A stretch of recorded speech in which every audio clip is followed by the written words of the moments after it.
не ходете на Българско Черноморие и не плувайте в Българско Черноморие. Това е слово. Запишете си го. Не плувам в Черно море. Това е слово. Не се шегувам. Казал го на всичките пастори и лидери в църквата още преди няколко месеца. Не знаете какво има в това море.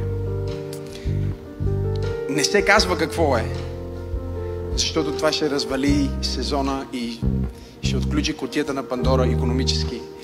Но ви препоръчвам, чуйте ме, не влизайте в Черно море. Плувайте в басейнчето и не яжте риба от Черно море. Спирам с пророчеството до тук. Ще разберете след няколко месеца. Поне знаеш вече. Окей, някой каза сега какво да правя. Басейни има. Можеш да ходиш да плуваш.